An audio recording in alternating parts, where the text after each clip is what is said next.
समुद्र में पानी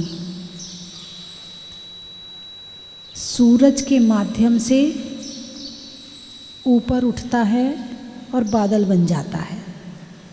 ऐसे ही होता है ना, सूर्य के माध्यम से पानी समुद्र का ऊपर उठता है और बादल बन जाता है।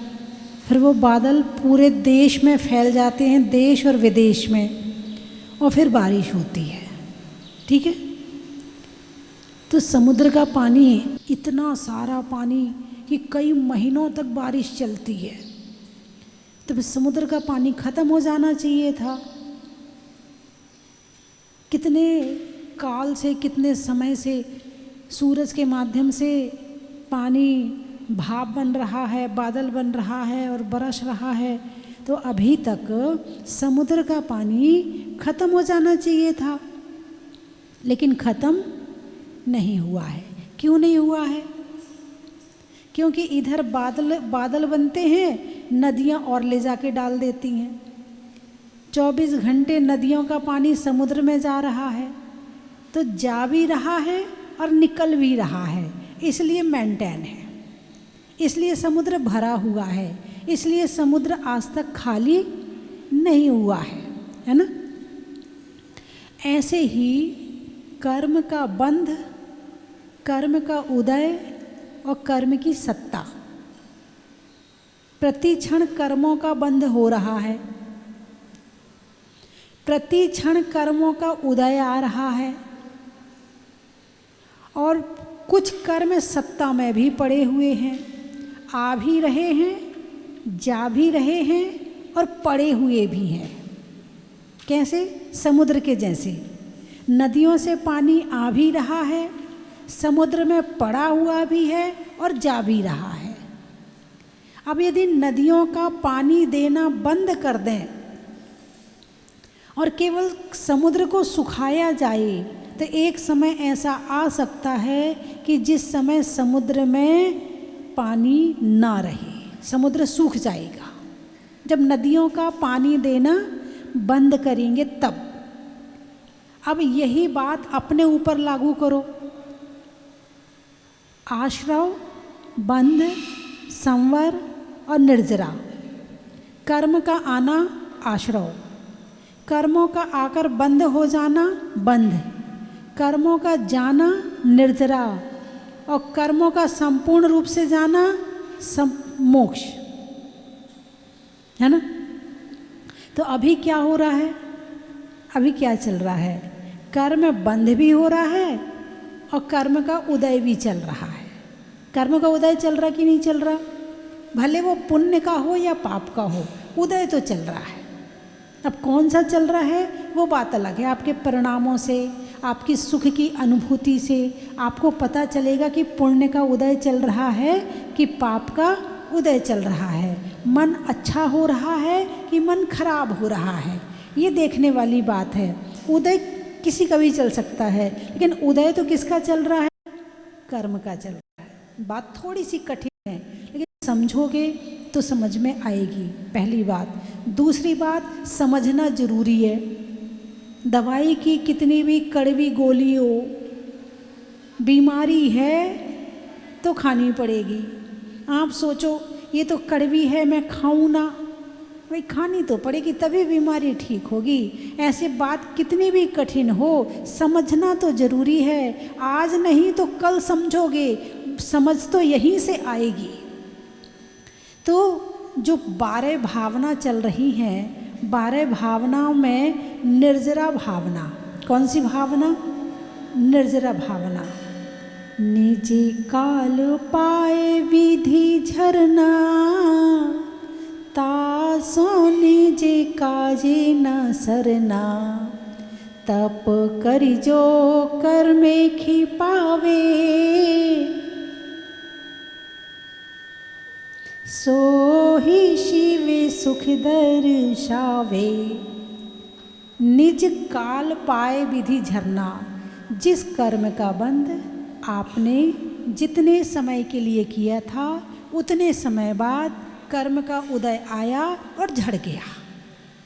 कर्म का उदय आया कर्म कोई सा भी हो सकता है, ज्ञानावरण, दर्शनावरण, मोहिनी, वेदनी, आयु, नाम, गोत्र, अंतराय हैं। इसमें आपके क्रोध, मान, माया, लोभ हैं। अंतराय कर्म में आप काम करने गए और आपका काम नहीं हुआ तो आपका अंतराय कर्म आ गया, लाभांतराय आ गया। आप दान देना चाहते हैं लेकिन दान नहीं दे पा रहे हैं तो दानांतराय आ गया। आप खाना चाहते हैं, आप भोगना चाहते हैं, आप नहीं भोग पा रहे तो भोगांतराय आ गया हैं। आप उपभोगांतराय, वस्तु का उपभोग करना चाहते नहीं कर पा रहे तो उपभोग शक्ति आपकी बहुत है लेकिन वो उदय में नहीं आ पा रही है, शक्ति नहीं प्रकट हो पा रही है तो आपका वीर्यांतराय कर्म का उदय है। बीमारियां हो रही हैं तो आपके असाता वेदनी कर्म का उदय है ना। तो जिस कर्म का जिस समय उदय आना है उस समय उदय आया और आकर के कर्म निकल गया तो इसको कहते हैं उदय। ठीक है। एक होती है उदीरना। क्या होती है? उदीरना, समय से पहले कर्म का उदय में आ जाना। कर्म का उदय तो आना था 8 दिन बाद, वो 8 दिन पहले आ गया। कर्म का उदय आना था 1 साल बाद, वो 1 साल पहले आ गया।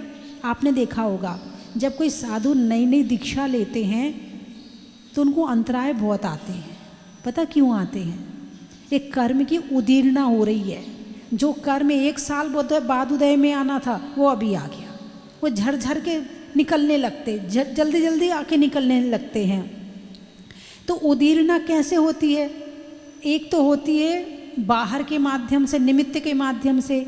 जैसे कि आपका भोजन का समय नहीं है अभी आपके भोजन का समय नहीं है लेकिन अब चौके में से, रसोई में से खुशबू आ रही है। बोलिए ना, क्या होगा? खाने का मन करेगा नहीं करेगा? हैं? अब वो खुशबू, अब आप जान लो कि आपको क्या पसंद है और किसकी खुशबू आ रही है। तो अब वो चीज़ की खुशबू आ रही है और आपके खाने का समय नहीं है। अभी असाता वेदनी, भूख का उदय नहीं आया है लेकिन खुशबू आई है तो खाने का मन कर गया और खा लिया। तो उदय का समय नहीं आया है तो भूख की उदीरना हो गई। क्या हो गई? ये भूख की उदीरना हो गई। कोई चीज़ देखी आपने और आपको पसंद आ गई और आपने खरीद ली। आपको खरीदनी नहीं थी। तो इसका उपयोग तो मोबाइल वाले सबसे ज़्यादा करते हैं। आपको ऐड दिखाते हैं, आपका मन भी ना हो तो ये बुक कर दे, सस्ती मिल रही है, ले ले अभी, हैं? आपकी उदीरना करते हैं। कर्म का उदय तो बाद में आना था, ऐड ने ऐसी चीज़ दिखाई कि कर्म की उदीरना हो गई। जो कर्म बाद में उदय में आना था वो पहले उदय में आ गया। इसको कहते हैं उदीरना। क्या कहते हैं इसको? उदीरना कहते हैं। तो ये तो सामान्य बात हो गई कि खाने से, पीने से, पढ़ने से, किताब को देखकर पढ़ने का मन कर गया, किसी से को देख कर के बात करने का मन कर गया और बात करने का मन नहीं था तो भी बात हो गई और बात करने का मन नहीं था तो भी आपस में ऐसी बात हुई कि झगड़ा हो गया। क्या हो गया? कर्म की उदीरना हो गई, है ना। अब यही बात तपस्या के माध्यम से, क्या कहा है? तपसा निर्जरा। ये सूत्र है तत्वार्थ सूत्र के 9वें अध्याय का 3रा सूत्र। तपसा निर्जरा, तपस्या करने से कर्मों की निर्जरा होती है। ठीक है। अब तपस्या किसे कहते हैं? तो षटखंडागम में सूत्र आया है इच्छा निरोधः तपः। इच्छाओं का निरोध करना तप है। आपका मन कर रहा है ऐसा कर लो, आपका मन कर रहा है ऐसा कर लो, ये पहन लो, ये खा लो, ये कर लो, वो कर लो, और आपने उसको ब्रेक कर दिया, आपने उसको रोक दिया, ये तपस्या हो गई आपकी। आपका मन कर रहा है कि भाई आज तो पकौड़ी बना के खाना है, लेकिन आज भैया, और पकौड़ी भी कौन सी? आलू वाली। पराठे भी कौन से? आलू वाले। लेकिन पता चला कि आज तो चतुर्दशी है, आज तो अष्टमी है, आज तो आलू वाले पराठे नहीं, आज नहीं खाएंगे। तो आपने क्या किया? अपनी इच्छाओं का निरोध किया। इससे क्या हुआ? तप हो गया। इच्छा निरोधा तपा। खाने में, पहनने में, बोलने में, देखने में, सुनने में, जहाँ जहाँ आपकी इच्छाएं काम कर रही हैं, आपकी इच्छाओं ने जहाँ कम करना शुरू किया, आपकी तपस्या शुरू हो गई, और जहाँ तपस्या शुरू हो गई वहीं आपके कर्मों की निर्जरा शुरू हो गई। परेशान कौन करता है? कर्म परेशान करते हैं। कौन परेशान करता है? कर्म परेशान करते हैं। कैसे भगाएं उनको? कर्मों को कैसे भगाएं? कौन सा रास्ता है? माता जी कोई माला बता दो। क्या माता जी कोई माला बता दो? अब माला कोई गोली तो है नहीं कि तुमने खाई और कर्म निकल गए। वो माला भी फेरोगे तो तुम टेंशन सहित होकर फेरोगे, माला भी फेरोगे तो केवल मंत्र मुंह में चल रहा है और बाहर ध्यान यहाँ वहाँ भटक रहा है, तो वो भी काम नहीं करेगा, है ना। तो सबसे अच्छा कर्मों को भगाने का साधन है तपसा निर्जरा, त्याग, तप, अनशन। 12 तप बताए ना। 12 तप क्यों बताए हैं? 12 तपों के माध्यम से इच्छाओं का निरोध किया जाता है। जैसे आपने उपवास किया, भोजन कर सकते थे लेकिन आपने ये उपवास कर लिया तो इच्छाओं का निरोध हो गया। आपको भूख लगी है 4 रोटी की, आपने कहा नहीं आज तो 3 रोटी खाएंगे, आज ऊनोदर तप करेंगे। आपने 3 रोटी खाई, आज भूख से कम खाना है, ठीक है।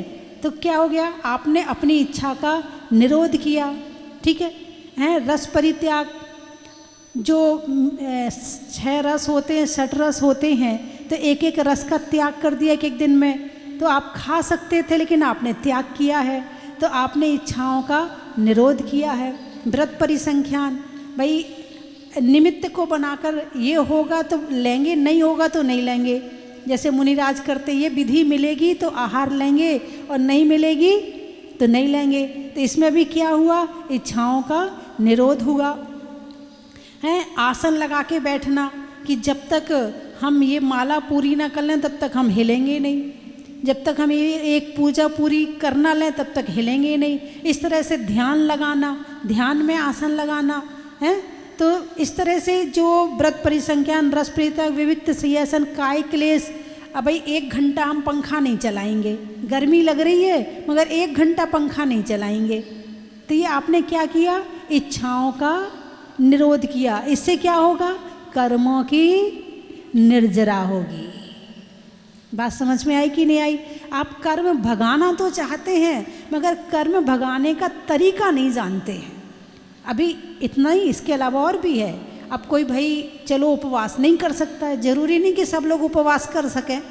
शरीर की शक्ति सबकी एक सी नहीं होती है, कुछ की होती है और कुछ की नहीं होती है। तो फिर अंतरंग तप बताए हैं। प्रायश्चित, गलती हो जाए उसका प्रायश्चित करो, ये भी तप है। अब प्रायश्चित क्या करें? कभी कोई दूध छोड़ देता है, कभी कोई चीनी छोड़ देता है, कभी कोई घी छोड़ देता है, कभी माला फेर लेता है, कभी विधान कर लेता है, कभी प्रायश्चित में एक शास्त्र पढ़ लेता है, तो ये भी प्रायश्चित हो गया, है ना। इस तरह से प्रायश्चित, हालांकि प्रायश्चित गुरु से लेना चाहिए, प्रायश्चित अपने आप नहीं लिया जाता है। फिर भी हर समय गुरु नहीं होते हैं तो फिर क्या करें? तो इंसान फिर अपने आप ही थोड़ा थोड़ा कर लेता, जब गुरु के पास जाएंगे तब फिर ले लेंगे। अभी तो जितना मन में आ रहा है उतना कर ही लो, है ना। प्रायश्चित, विनय, तो यथा योग्य बड़ों की, छोटों की, सबकी यथा योग्य विनय करना, ये भी तप है। इससे भी कर्मों की निर्जरा होती है। दिन भर अकड़े बैठे रहो, दिन भर अहंकार दिखाओ, दिन भर दूसरों पर हावी रहो, दिन भर दूसरों को डांटो, दिन भर दूसरों को परेशान करो, तो इससे पाप कर्म का बंध होता है। और विनय पूर्वक रहो तो कर्मों की निर्जरा होती है। ये भी तपस्या करने का एक तरीका है ना। प्रायश्चित, विनय, वैयावृत्ति, सेवा करना, जिसको जहाँ जिस तरह जैसे सेवा की ज़रूरत है ऐसी सेवा करना, उससे क्या होगा? निर्जरा होगी। सेवा, क्या? सेवा। अच्छा ये बताओ, सेवा करने से सामने वाले का भला होता है कि हमारा भला होता है? आपने गुरुओं को आहार दिया, सेवा हो गई, तो इससे माताजी महाराज जी का भला हुआ कि तुम्हारा भला हुआ? अरे बोलिए ना, किसका भला हुआ है? आपने सामने वाले के आपने अपनी सास के पैर में तेल लगाया तो सास का भला हुआ कि तुम्हारा भला हुआ? तुमने अपने पति के पैर दबाए तो पति का भला हुआ कि तुम्हारा भला हुआ? अरे बोलिए ना, लगता क्या है? हमने सामने वाले का भला किया है। क्या यही लगता है ना? जब सामने वाले की सेवा करते तो एहसान दिखाते हम ही कर रहे हैं, कोई और नहीं करता तुम्हारी, कोई तुम्हें पूछने वाला नहीं है, हम ही पूछते हैं तुम्हें। ऐसा एहसान दिखाते हो, दिखाते कि नहीं दिखाते? जबकि आप समझ ही नहीं रहे हो कि उसमें सामने वाले का भला हो और ना हो, इसमें तुम्हारा भला हो रहा है। इसको कहा है वैयावृत्ति नामक तप। और कितना भला हुआ है? आपके असंख्यात गुणी कर्मों की निर्जरा हो रही है। किससे? सेवा करने से, वैयावृत्ति करने से। कोई ना मिले तो ढूंढो, कोई मिल तो जाए। कर्म मेरा झरना है। क्या? पाप कर्म मुझे अपने निकालने हैं। सेवा तो निमित्त, सामने वाला तो डंडा है, उसको निमित्त बना के तुमने अपने कर्मों को झड़ा लिया। कोई ना मिले तो पड़ोस में चले जाया करो। हाँ बिल्कुल सही बता रहे, क्योंकि जब भी काम आएगा पड़ोसी तो काम आएगा, दूर वाले बाद में काम आएंगे, दूर के रिश्तेदार बाद में काम आएंगे, पड़ोसी पहले काम आएगा। तो इसीलिए कोई ना मिले तो पड़ोस में जाके सेवा कर दो, उसके हाथ पांव दबा दो, ला तेरे पैर दबा दो। वो कहेगा मेरा सिर दुख रहा, ला मैं सिर दबा दूँ। भले वो झूठ मूठ को कह दे, तुम सच्ची में दबा दो। तो वो भले झूठ मूठ को कर रहा है, लेकिन कर्म तुम्हारा झड़ रहा है। वैयावृत्ति, वैयावृत्ति जितनी ज़्यादा करोगे। एक आता है श्री कृष्ण के पूर्व जन्म का उदाहरण कि जब वो मुनिराज बने तो मुनिराज बनने के बाद उन्हें एक सिद्धि प्राप्त हो गई। आज सबसे ज़्यादा ज़रूरत है सेवा भावना की, और भगवान महावीर ने सेवा करना एक तपस्या बताई है। आप उपवास नहीं कर पा रहे, कोई बात नहीं। आप एकासन नहीं कर पा रहे, कोई बात नहीं। आप और भी काम नहीं कर पा रहे, कोई बात नहीं। यदि आप सेवा करते हो तो भी आप बहुत बड़ी तपस्या कर रहे हो, है ना। तो अंतरंग तपों में प्रायश्चित, विनय, वैयावृत्ति, स्वाध्याय। स्वाध्याय परमम तपः। जिस समय आप स्वाध्याय करते हो आप इच्छाओं से विमुक्त हो, इच्छाओं को छोड़कर बैठे हो। इसलिए स्वाध्याय करने में भी पाप कर्मों की निर्जरा होती है। वित्सर्ग, ध्यान, ये तो साक्षात कारण है वित्सर्ग और ध्यान निर्जरा का। तो आप लोग अपने कर्मों को भगाना चाहते हो कि नहीं? अरे बोलिए ना, जो कर्म परेशान करते हैं उन्हें भगाना चाहते हो कि नहीं? हाँ या ना? भगाना चाहते हो तो सीधा सीधा रास्ता यही है। भगवान महावीर हैं। भगवान कैसे बने? कैसे बने? घर में थे तब कहा जाता है कि वो भगवान हैं? नहीं कहा जाता है। कब भगवान बने वो? वैराग आया, दीक्षा ली, दीक्षा लेके कहाँ चले गए? जंगल में। ठीक है। अब वहाँ तप और ध्यान में लीन रहने लगे। तप और ध्यान से क्या होने लगा? तप और ध्यान से क्या होने लगी? कर्मों की उदीरना। आने वाले कर्म रुक गए और जाने वाले कर्म अधिक मात्रा में जाने शुरू हो गए, है ना। तो जब कर्म आना तो कम हो गया, जाना ज़्यादा हो गया, तो जो कर्म सत्ता में पड़े थे वो झड़ गए, है ना। और जब आधे झड़े, ज्ञानावरण, दर्शनावरण, मोहिनी, अंतराय कर्मों का नाश हुआ, तो अनंत दर्शन, अनंत ज्ञान, अनंत सुख और अनंत शक्ति यानी केवल ज्ञान प्रकट हो गया। ठीक है। अब बचे अघातिया कर्म। अब तपस्या करने की जरूरत नहीं है। उनका जब समय पूरा होगा वो तब जाएंगे। आयु कर्म जब पूरा होगा वो तब जाएंगे। कब जाएंगे? जब आयु कर्म पूरा होगा। और आयु कर्म के पूरे होते ही 3 कर्म यदि बाकी बचे भी हैं तो फिर समुद्घात होता है। और उस समुद्घात में सारे कर्म एक साथ झड़ते हैं और आयु कर्म की बराबरी करके मोक्ष की प्राप्ति हो जाती है। बात समझ में आई कि नहीं आई? ऐसे भगवान को मोक्ष की प्राप्ति हुई। यदि कर्म आते रहें आते रहें आते रहें और कर्म थोड़े थोड़े थोड़े जाते रहें जाते रहें जाते रहें तो मोक्ष की प्राप्ति कभी होने वाली नहीं है। कर्मों का आना रुके और जाना शुरू हो जाए तो फिर मोक्ष की प्राप्ति होती है।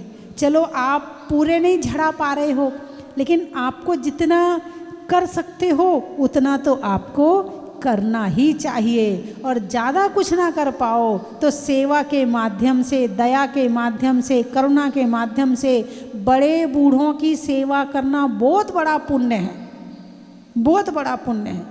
तुम्हारे घर में कोई बड़ा बूढ़ा है उसकी सेवा करो, कोई पड़ोस में बड़ा बूढ़ा है उसकी सेवा करो, साधु संतों में कोई बड़े बूढ़े साधु हैं उनकी सेवा करो। युवा साधु से ज़्यादा आपको वृद्ध साधु की सेवा से कर्मों की निर्जरा होगी। और होता उल्टा है, युवा के पास सब भागते हैं और बूढ़ों के पास क्योंकि मालूम ही नहीं कि कहाँ से कितना क्या होना है। हालांकि सेवा तो सबकी ज़रूरी है क्योंकि साधु संत बन गए, अब वो अपने हाथ से तो कुछ करेंगे नहीं, आप ही उन्हें आहार करवाओगे, आप ही उनकी वैयावृत्ति करोगे, है ना। बिहार करके आएंगे तो पाँव दबाओगे। तो ये सेवा भी आपके लिए बहुत बड़े कर्मों की निर्जरा का कारण है। पंचम काल में शरीर तो सबके बीमार हो रहे हैं, अब बीमारी में ज़्यादा तपस्या तो होती नहीं है, तो कम से कम सेवा नाम की तपस्या कर लो तो इससे भी कर्मों की निर्जरा हो जाएगी।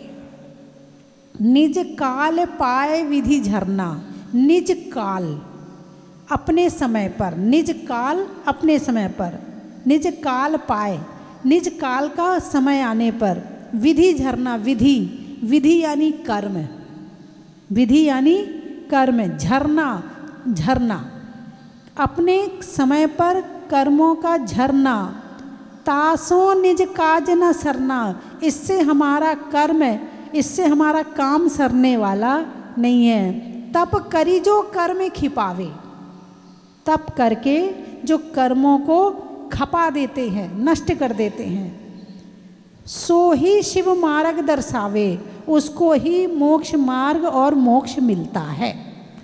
अन्य किसी को मिलने वाला नहीं है, वो तो संसार में ही घूमता रहेगा। क्यों घूमता रहेगा? क्योंकि इधर से कर्म आ रहे हैं और इधर से जा रहे हैं, तो वो दरवाज़ा बंद ही नहीं हो रहा है, आने का दरवाज़ा खुला है। तो दो तरह से कर्म जाते हैं, उदय से और उदीर्णा से। कितने तरह से कर्म जाते हैं?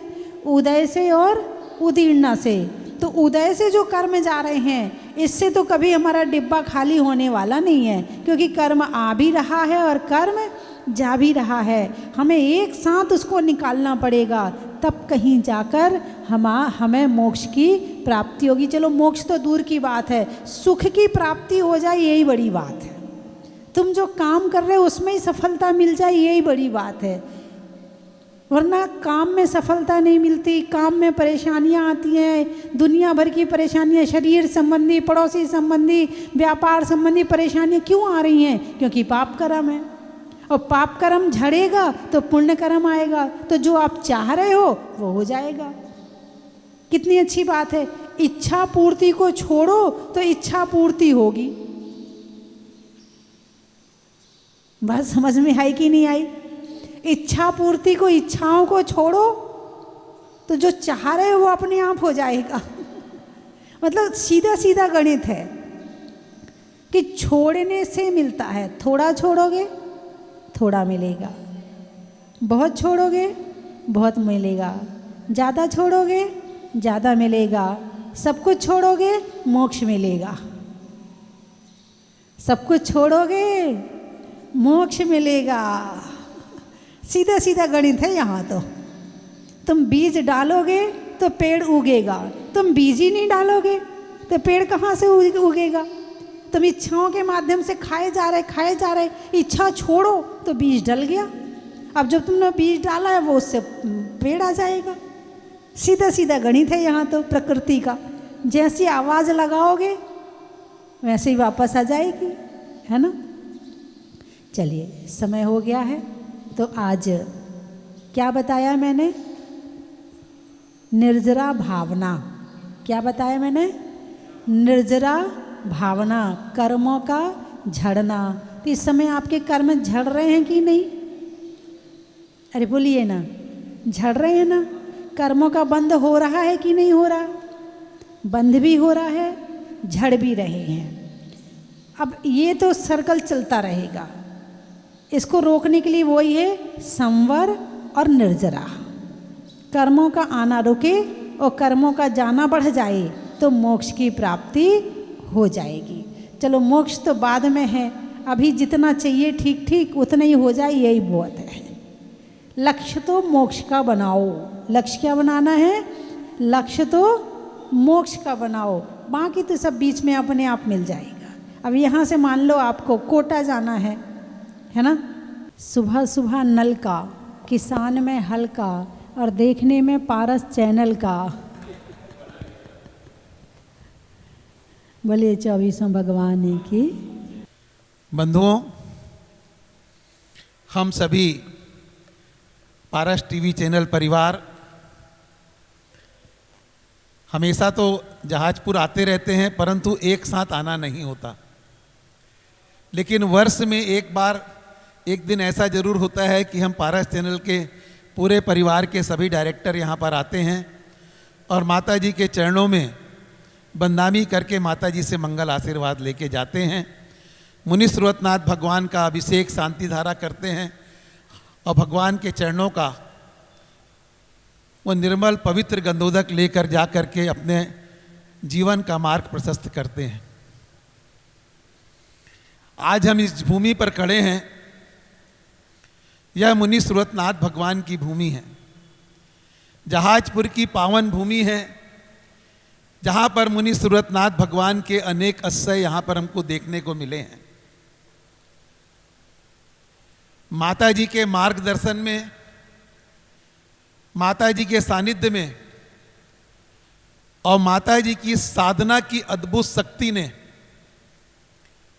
आज विश्व का अद्वितीय मंदिर जहाज के रूप में जहाजपुर मंदिर का निर्माण हुआ है।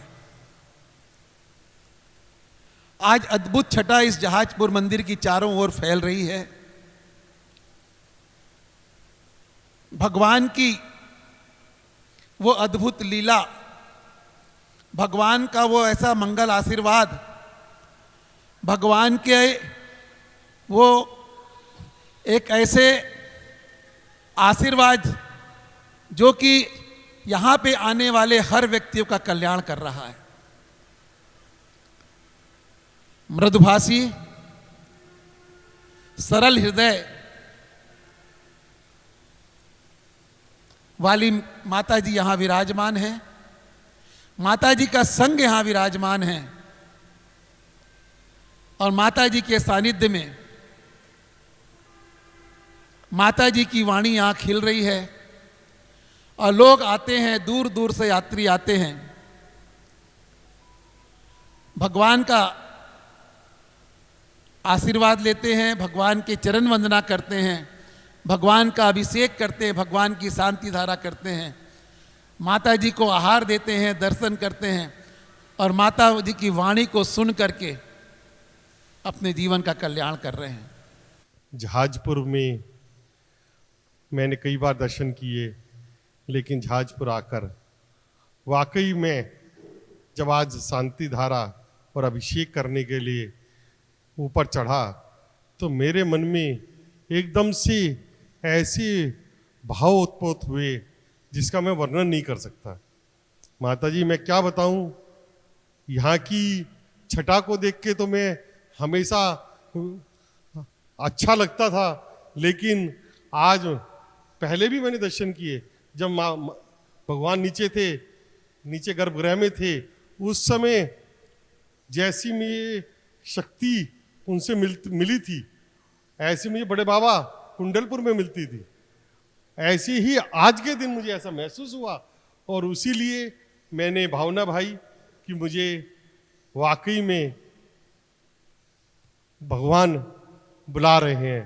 भगवान दर्शन करने के लिए निश्चित तौर पर मैं ये कोशिश कर रहा हूँ कि किस तरह से हर महीने यहाँ आ पाऊँ और ऐसा अद्भुत जो तीर्थ माता जी ने डेवलप किया है वाकई में, और ये नहीं, यहाँ का जो एक शादी विवाह के लिए जो माता जी की प्रेरणा चल रही है, मांगलिक भवन बन गया है, उसके साथ 45 कमरे बने हुए हैं, और उसके साथ वहाँ पे आके जो लोग बाग शादी ब्याह कर रहे हैं तो वे अपने कर्मों का भी क्षय कर रहे हैं, क्योंकि आज का चक्रवर्ती ब्याह जो है उसमें बच्चों को और उसमें पहले आना बाद में भी आना, इस तरह की परंपरा उनके मन में पड़ती है, तो वे लोग निश्चित तौर पर अपने जीवन को आगे बढ़ाते हैं।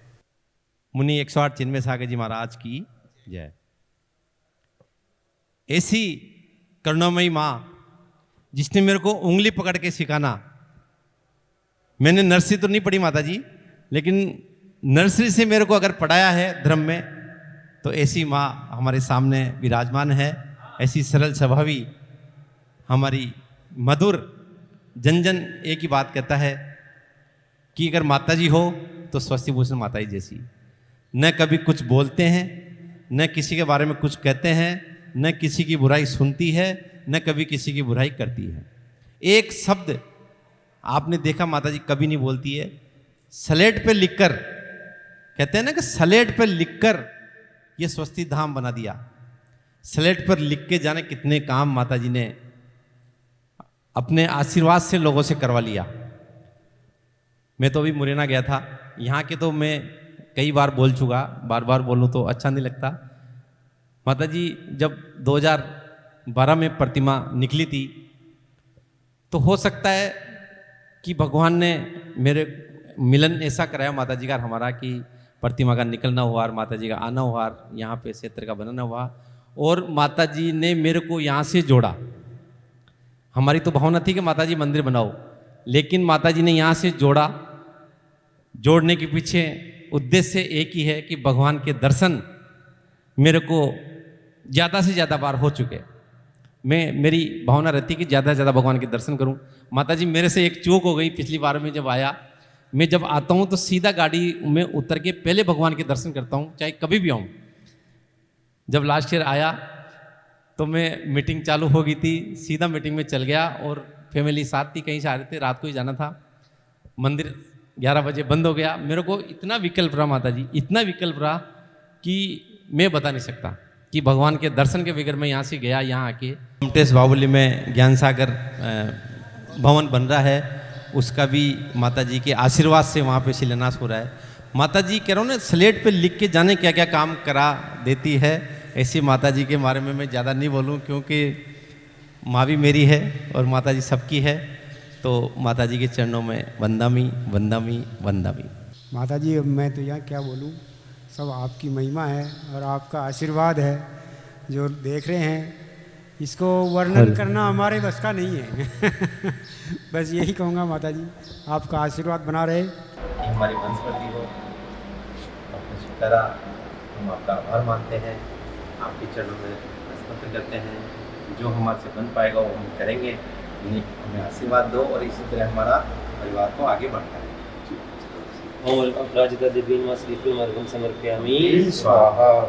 हे मुनि सूरत प्रभु मनहारी, तप चरण पूजने आया हूँ।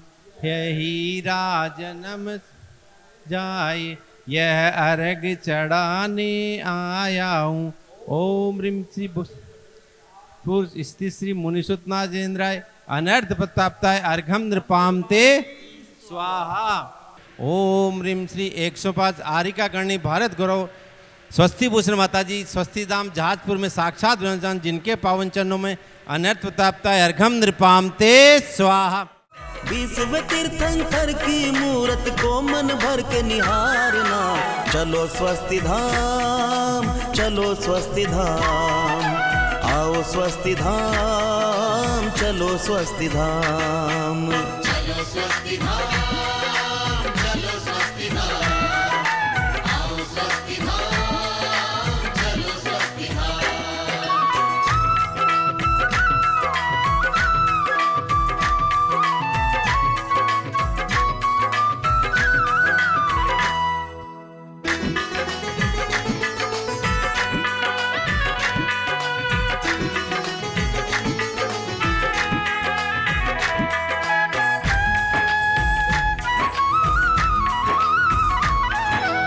मंगलवार को मंगलकारी मंगल करने प्रगटे, दर्शन करते ही आशीषों के भंडार हैं भरते।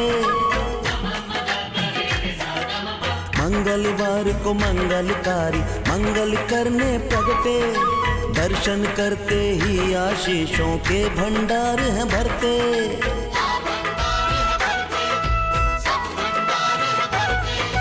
स्वस्ति धाम में जाकर मुझको, स्वस्ति धाम में जाकर मुझको भी जीवन है सुधारना। स्वस्ति धाम कंचन की थाल को सजाओ रे आज, रत्नों की थाल को भर लाओ रे आज। आओ आओ करे रे गुणगान आरती भगवन की, आओ आओ करे गुणगान आरती भगवन की। आओ आओ करे रे गुणगान आरती भगवन की।